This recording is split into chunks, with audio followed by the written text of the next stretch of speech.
The pristine laboratory aboard the Helios research station hummed with activity as Dr. Maya Ellis carefully adjusted the environmental controls. 3 weeks had passed since the Helios expedition had discovered the crystalline entity floating in the debris field of a distant asteroid belt.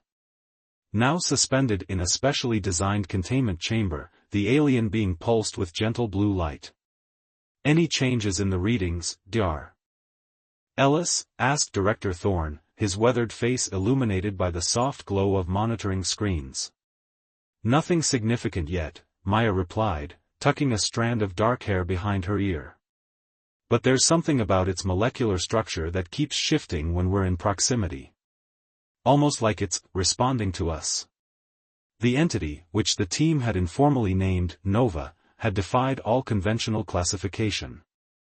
Neither plant nor animal by Earth standards, it appeared to be composed of crystalline structures that seemed almost fluid in their arrangement. Most puzzling was how it maintained a stable form without any discernible internal organs or systems. Is that wise? We know nothing about its biology or potential defense mechanisms. The containment field will remain active, Maya assured him. But I have a theory that Nova is somehow sensing our electromagnetic signatures at a distance. If I'm right, closer proximity might trigger more observable responses. After several safety checks, Maya sat alone in the observation room, the rest of the team monitoring from the adjacent lab. She placed her hand against the exterior of the containment field, mere inches from the gently pulsing entity. "Hello, Nova," she whispered, feeling slightly foolish. "I'm Maya." At first, nothing happened.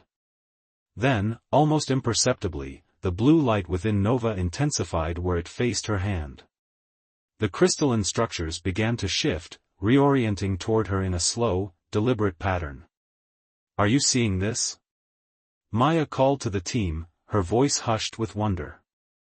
On the monitors, Nova's internal structure was transforming, molecules rearranging in complex patterns that mimicked the electromagnetic readings from Maya's nervous system. The being was adapting, changing its very composition in response to her presence. Over the next several days, Maya spent increasing amounts of time with Nova. Each session revealed new adaptations. The crystalline structures developed faint, vein-like patterns. Its outer surface softened from rigid crystal to something more flexible. Most remarkably, it began to develop what appeared to be sensory nodes, primitive structures that seemed designed to detect light, sound, and chemical signatures. "It's evolving," Maya explained during the weekly research briefing. "Or more accurately, it's adapting. Everything we're seeing suggests that Nova's species can reconfigure its biology in response to environmental stimuli." "To what end?" asked Dr. Kazuo Hayashi, the team's molecular biologist. "Communication, perhaps? Survival? We don't know yet," Maya admitted. "But there's something deliberate about these changes. They're not random mutations, they're targeted adaptations specifically oriented toward human biochemistry." That night, working late after the others had retired, Maya noticed something extraordinary. Nova had developed a pattern of light pulses that matched her heartbeat precisely. As she moved around the lab, the entity tracked her movements, its newly formed sensory nodes oriented in her direction. "You can sense me, can't you?" she whispered, placing both hands on the containment field. Nova's response was immediate, a surge of light that washed through its entire form, followed by a series of rapid changes. For a brief moment, Maya could have sworn she saw something like a hand forming within the crystalline structure, reaching toward her own. The encounter left Maya breathless with excitement and questions. What was driving these changes? Was Nova consciously directing its evolution, or was this some automatic response encoded in its alien biology? Whatever the answer, one thing was becoming clear: this was just the beginning of an extraordinary transformation. 2 months into the research mission, Maya's lab had been transformed. The sterile containment chamber that once housed Nova had been replaced with a specialized environment that mimicked the conditions of the asteroid field where the entity was discovered, but with one crucial difference: Maya's constant presence. Director Thorne leaned against the doorway, concern etched on his face. "You're spending too much time in here, Ellis. When was the last time you slept in your quarters?" Maya gestured to the small cot in the corner of the lab. "I'm fine. Besides, Nova's transformation accelerates when I'm nearby. The changes in the last week alone have been remarkable." Indeed, Nova had evolved beyond anything they could have predicted. The crystalline structure had developed a translucent outer membrane with a faint, rosy hue that pulsed with light. Within, complex networks resembling a nervous system had formed, branching throughout its now humanoid shape. "It's developing features that mirror human anatomy," Dr. Hayashi observed, studying the latest scans. "But the purpose isn't mechanical. It's not creating lungs to breathe or a digestive system to process food. These structures appear to be forming solely for sensory and communicative purposes." Maya approached the containment field. Nova immediately responded, its form shifting to face her. The entity had developed what appeared to be facial features, indentations where eyes would be on a human, a slight protrusion suggesting a nose, and a line resembling a mouth. These weren't functional in the human sense but served as interfaces for interaction. "Watch this," Maya said, placing her hand against the field. Nova extended a limb that had formed over the past week, pressing it against the barrier opposite her hand. Where their palms would have met if not for the field, Nova's crystalline structure glowed warmly. "It's not just mimicking," Maya explained. "It's seeking connection. The changes in its biochemistry suggest it's developing receptors for human pheromones and neural signatures." Later that evening, alone with Nova, Maya noticed the entity had begun emanating subtle heat patterns that matched her own body temperature. She recorded in her journal, Day 58, Nova synchronizing thermal emissions with mine. Adaptation appears deliberate, not merely reactive. As she prepared to rest on her cot, Nova dimmed its luminescence to match the reduced lighting of night cycle. Maya smiled at the considerate gesture. "Good night, Nova," she whispered. The next morning, Maya awoke to find Nova pulsing urgently. Approaching the containment field, she gasped. Overnight, the entity had developed more defined features, its face now bearing distinctive eyes with iris-like structures, its limbs more articulated, fingers formed where once there had been only crystalline approximations. "You're beautiful," Maya breathed, transfixed by the transformation. Nova's response was immediate, a cascade of colors flowing through its translucent form, settling into a warm amber glow. The pattern reminded Maya of her own rising heart rate when she felt joy or excitement. Dr. Hayashi was equally astonished when he arrived. "The rate of adaptive change is increasing exponentially," he noted, comparing yesterday's scans with today's. "And look at these readings, it's producing hormonal analogues similar to human oxytocin and dopamine." "The bonding hormones," Maya murmured. "Precisely. Whatever Nova is, it seems to be literally reshaping itself for emotional connection." That afternoon, during a routine scan, Nova began emitting low-frequency vibrations. At first, the team thought it might be distress, but Maya recognized the pattern. It matched the cadence of human speech. "It's trying to talk," she realized, excitement coursing through her. "Nova, can you understand me?" The vibrations changed, matching the rhythm of her question perfectly. Then, in a moment that left the entire research team speechless, Nova's newly formed mouth moved, and a sound emerged, not yet words, but unmistakably an attempt at human vocalization. Maya pressed her hand against the field, tears welling in her eyes. "We're going to communicate soon, aren't we?" Nova's form glowed brilliantly in response, and for the briefest moment, Maya could have sworn she saw the entity's features arrange into something resembling a smile. That night, reviewing the day's data alone, Maya made a decision. Tomorrow, she would propose removing the containment field. The risks were unknown, but her intuition told her that true understanding would only come through direct contact. As Nova continued its extraordinary transformation, Maya sensed they were approaching a threshold, beyond which lay revelations about the nature of life itself. The observation room buzzed with tension as Director Thorne reviewed Maya's proposal one final time. "You understand the risks, Dr. Ellis? Complete removal of the containment field has never been attempted with an extraterrestrial life form." Maya nodded, her gaze fixed on Nova, who watched the proceedings with apparent understanding. "Nova has demonstrated no hostile intent. All evidence suggests its transformations are oriented toward harmonious interaction, not defense or aggression." After exhaustive debate and additional safety protocols, the moment arrived. Maya stood before the containment field as technicians prepared to deactivate it section by section. Nova had positioned itself directly opposite her, its now humanoid form glowing with anticipation. "Commencing field reduction," announced the system's operator. 20%, 40%. As the invisible barrier between them thinned, Maya felt a strange warmth spreading across her skin. Nova's light pulsed in rhythm with her accelerating heartbeat. Complete deactivation in 3, 2, 1. The field dissolved.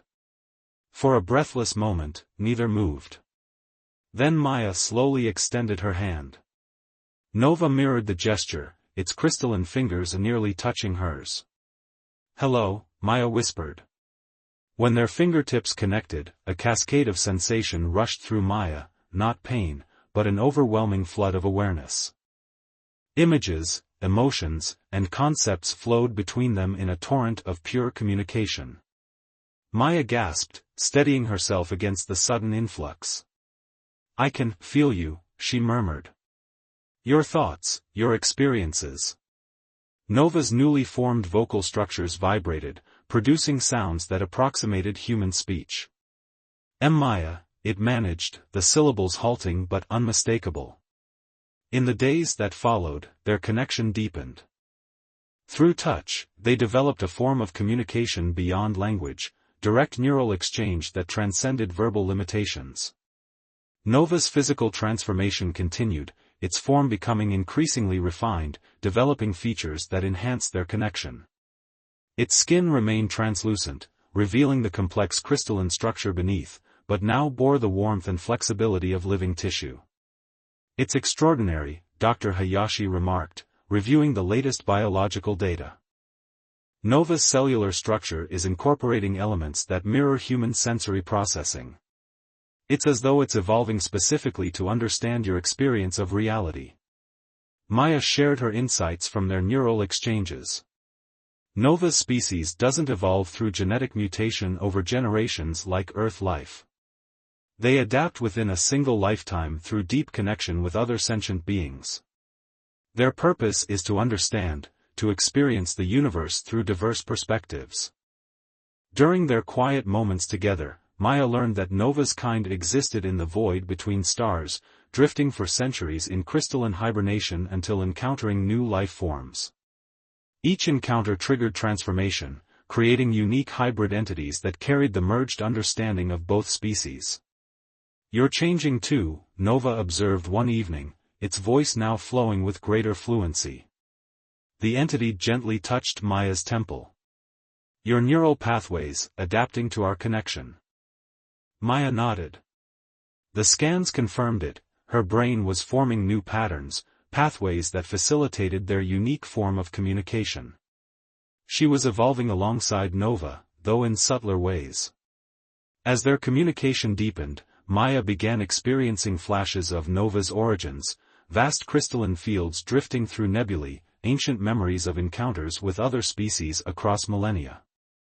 In turn, Nova absorbed human concepts previously foreign to it: love, longing, the bittersweet beauty of mortality. "Your kind measures existence in such brief spans," Nova remarked, its voice tinged with newfound emotion. "Yet you feel so deeply, create so passionately. This intensity, it's changing me." Indeed, Nova had begun exhibiting emotional responses indistinguishable from human ones: joy when discovering new concepts, concern when Maya worked too long without rest, and most surprisingly, a profound attachment to Maya herself. The research team observed these developments with equal parts wonder and unease. What had begun as scientific study had transformed into something unprecedented, a profound symbiosis between human and alien consciousness. "We're approaching something revolutionary," Maya told Director Thorne. "Nova isn't just mimicking human traits, it's integrating them with its own nature to create something entirely new. And through our connection, I'm beginning to understand truths about consciousness itself that we've never imagined." That night, as the station systems cycled to evening mode, Maya and Nova stood together before the vast observation window, gazing at the stars. "Your home is out there somewhere," Maya said softly. Nova's form shimmered with gentle luminescence. "Home is not a place for my kind," it replied, its fingers intertwining with hers.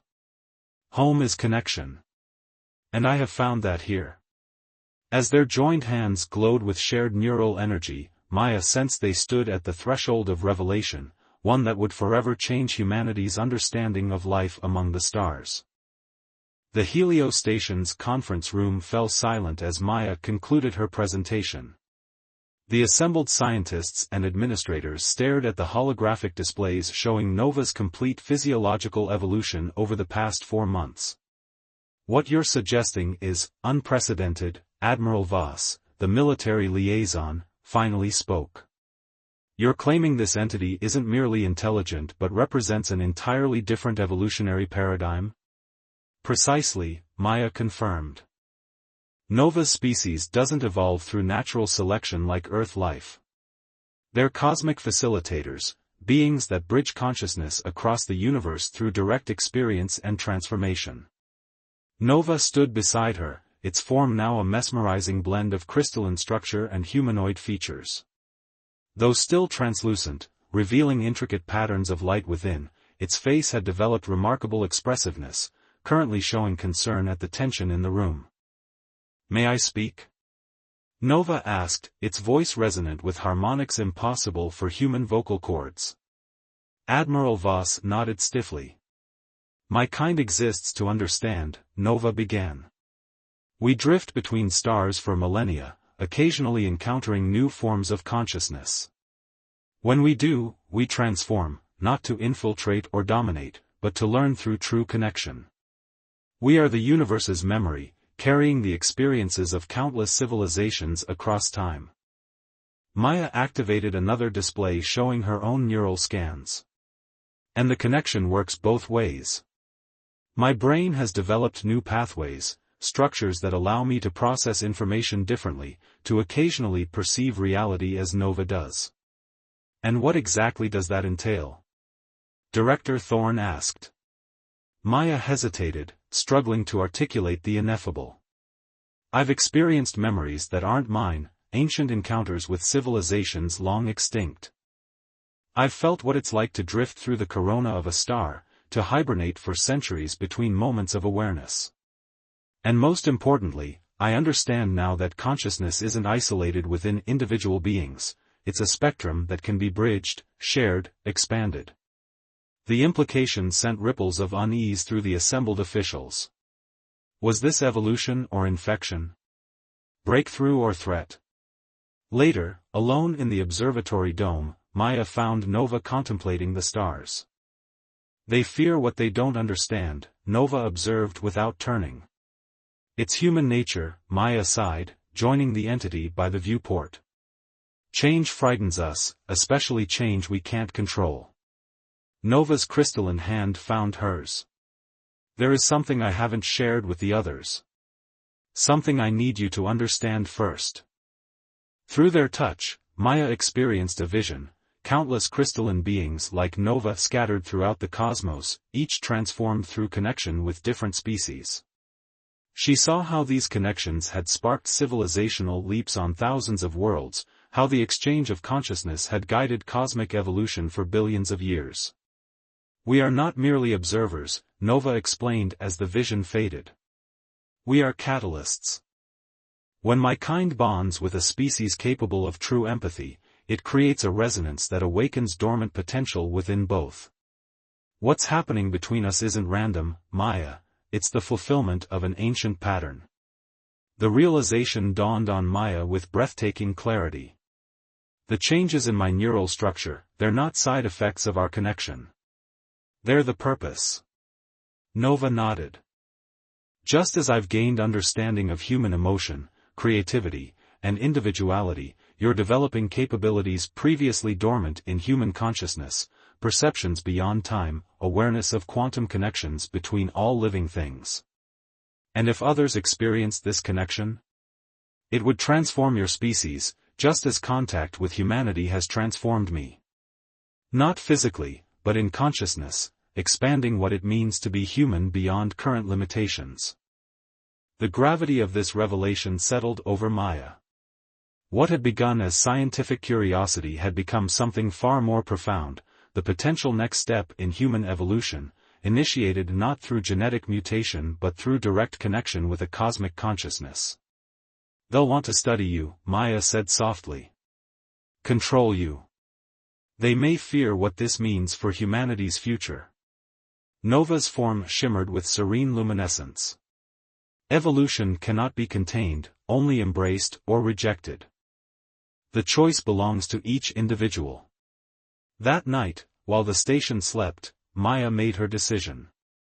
The knowledge Nova offered wasn't meant to be dissected in laboratories or weaponized by military interests. It needed to be shared freely, experienced directly by those ready to understand. As she packed essential supplies, Nova watched with knowing eyes. You've decided. Yes, Maya replied. Tomorrow we leave. There are people on Earth who will understand, who will approach this connection with openness rather than fear.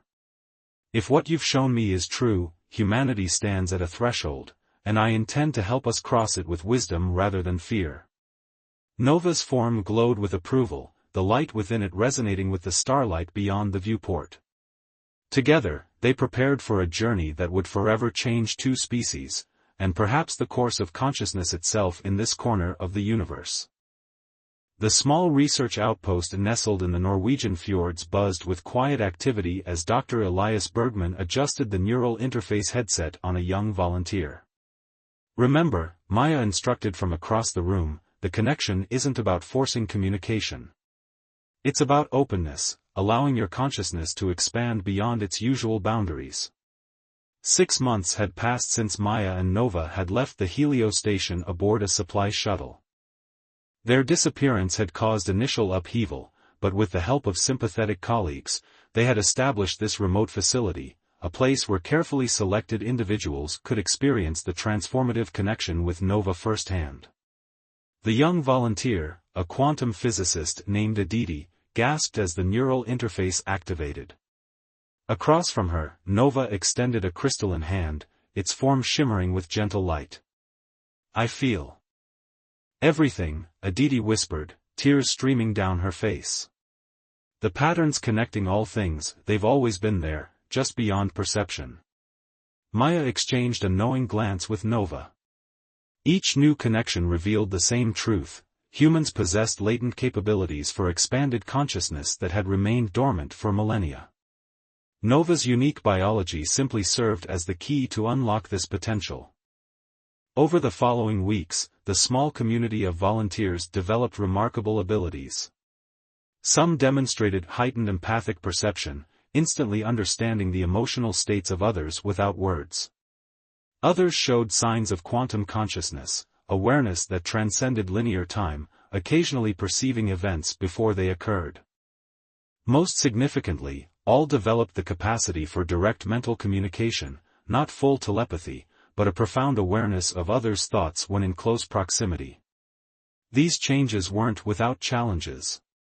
Many struggled to integrate expanded perception with everyday life. Elias developed migraines as his brain restructured to accommodate new neural pathways.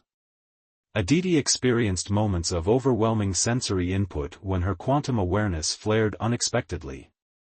Evolution is rarely comfortable, Nova observed one evening as they gathered around a fire overlooking the fjord. But it is necessary. Is this truly evolution, though? Elias questioned. Or are we becoming something hybrid? Neither fully human nor like your kind. All evolution is hybridization in some form, Nova replied, its voice resonating with ancient wisdom.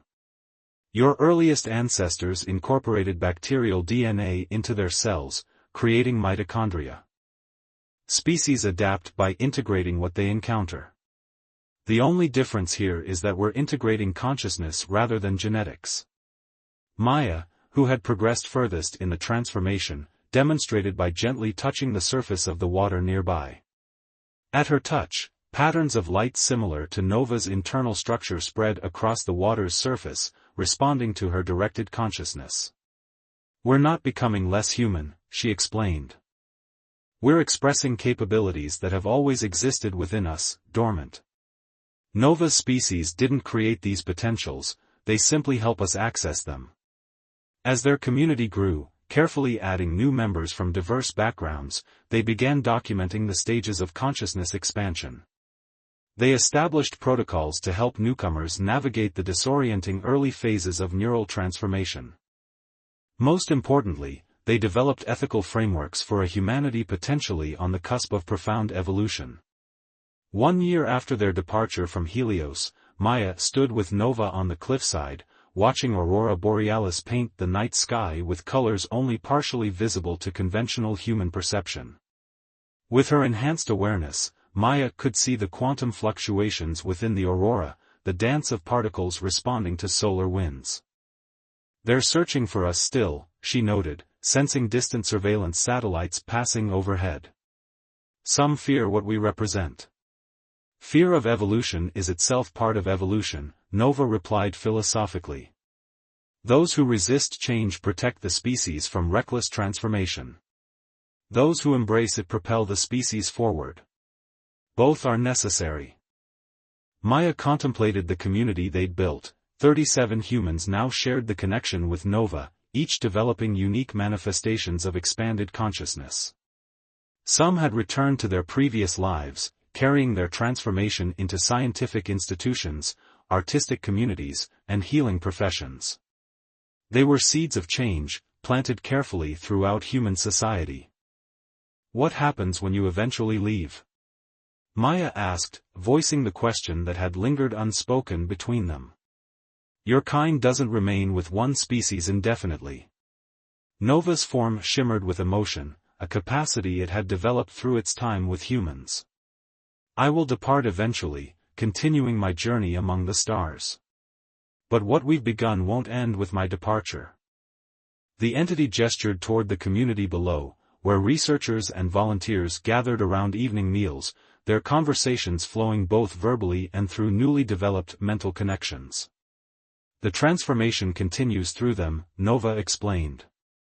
And through you most of all. You are now a bridge yourself, Maya, capable of facilitating the same neural evolution in others that I facilitated in you. The realization filled Maya with both wonder and responsibility. She was no longer merely human, yet neither was she what Nova was. She had become something new, a hybrid consciousness representing the next step in human potential. As the northern lights danced above them, Maya took Nova's crystalline hand in hers. Their joined touch created cascades of light that mirrored the aurora above, a visible manifestation of consciousness bridging worlds. A new beginning, Maya murmured. For both our kinds, Nova agreed, its light pulsing in harmony with the beating of her heart. Together they stood at the threshold of possibility, guardians of an evolutionary leap born not from competition or natural selection, but from the rarest force in the cosmos, the willing connection between fundamentally different forms of consciousness, united in the ancient dance of understanding.